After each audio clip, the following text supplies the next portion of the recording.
may have just finished second in a two-runner race, as it turned out. But I just think he's a little bit soft. It's very difficult not to make him near the head of the market in this race, because he's in form, and a load of these others come here with question marks over them. I mean, Bobby Wheeler showed much more last time, and has won this race before, as you said, Mark, but he'd not been doing it until they put the cheek pieces on last time, and he ran much better.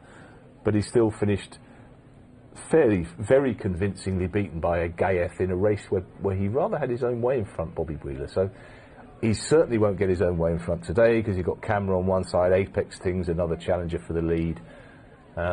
So I don't know where to put him in, whether he's a 20-to-1 shot or a 5-to-1 shot, I'm not sure. Brigham Young seems to need things to drop right for him that they did at Lingfield. They went really quick and he got going in time, and he was played a bit earlier last time and it didn't seem to work, but I made him favourite, but I was very tentative with the betting for this race. I didn't think Apex King particularly did much, got an easy enough lead last time. Atletico is the champion of seconditis. I think he's finished second something like 8 times since joining Dave Evans, and that tells you what you need to know about him. And Dave just hasn't managed to get him over the line. He's run well on a whole host of occasions, and he's very creative in managing to finish second. In the old dog racing terms, they used to say with a dog like this, one to include in forecast combinations. And he's got form with Brigham Young and would entitle him to reverse the form with him. But do you really think he's going to win? Desert Land showed a bit of promise last time in what was a lesser race, first run after joining Jim Boyle from David Simcock. He'd have claims. I just think everything seems to be pigeonholed at the right price, apart from Gossiping, who could actually eat these if he were ready. But the 25-to-1 says he's probably not ready. So you back him because he's 25-to-1, but because he's 25-to-1, you maybe think that he's not ready.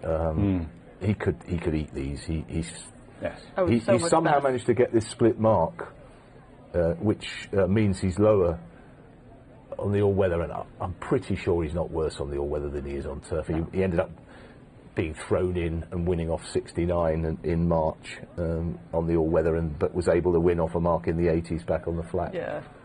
If you're wondering at home what that little beige loop is above his head, just behind his ears, he actually has earplugs in, and I imagine Shane Kelly is going to pull those out. No, do you think he'll run in them? He normally has earplugs in. Okay.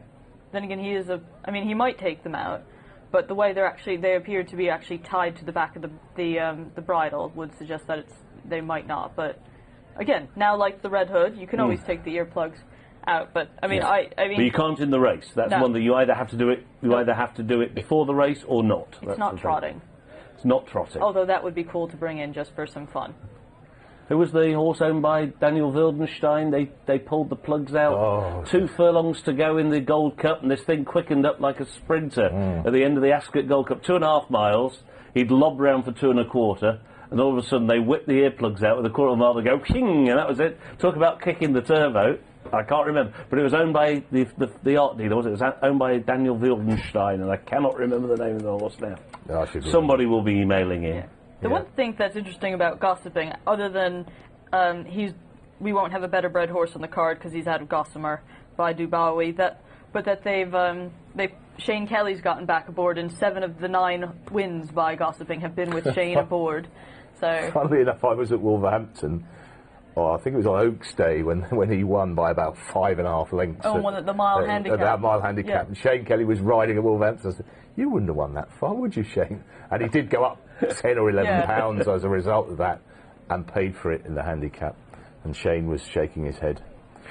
Late money here for Bobby Wheeler, the winner of the race back in 2018, and he's now £3 lower in the handicap 2 years later to repeat. He's 7-2, 9-2, in from 11-2, 5-2 Camera favourite, 7-2 Brigham Young, 9-2 Bobby Wheeler, and 8-1 bar those. We're down just about to the last 2 to go forward. That will include Gossiping, and those earplugs are still in. Let's go back once again to Kempton. Rejoin Richard. Yeah, last couple, Mark. Apex King and Gossiping for Gary Moore. Normally accompanies a little bit of market support when Gossiping pops up. He's down to a decent mark.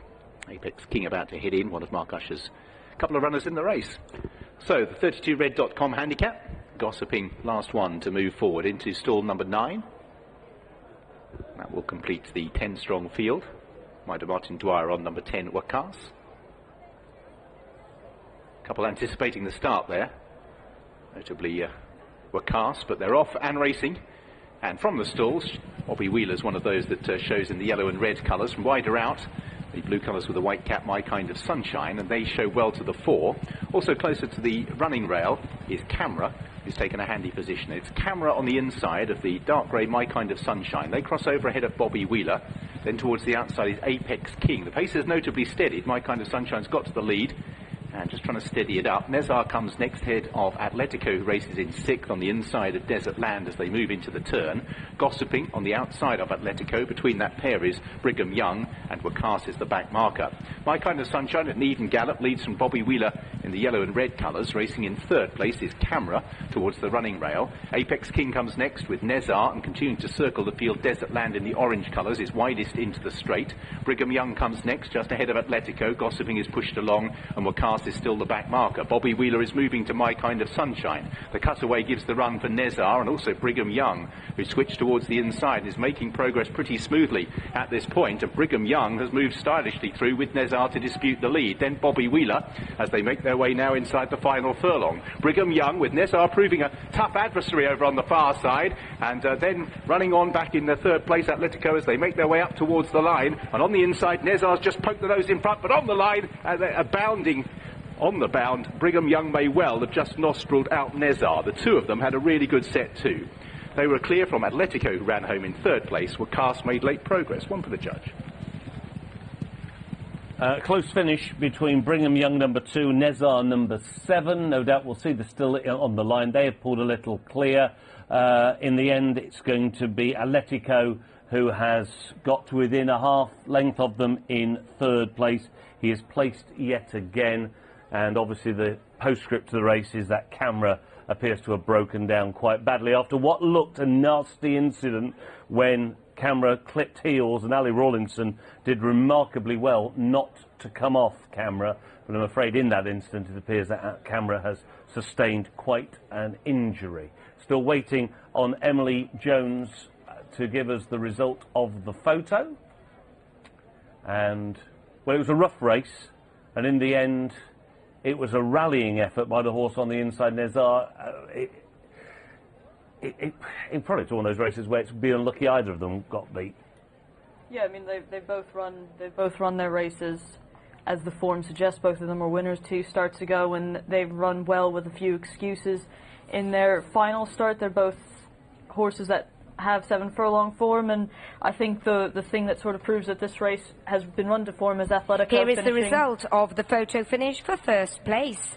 First, number 2, Brigham Young. So Brigham Young for Ed Walker and Luke Morris. That's Ed Walker's first winner of the year.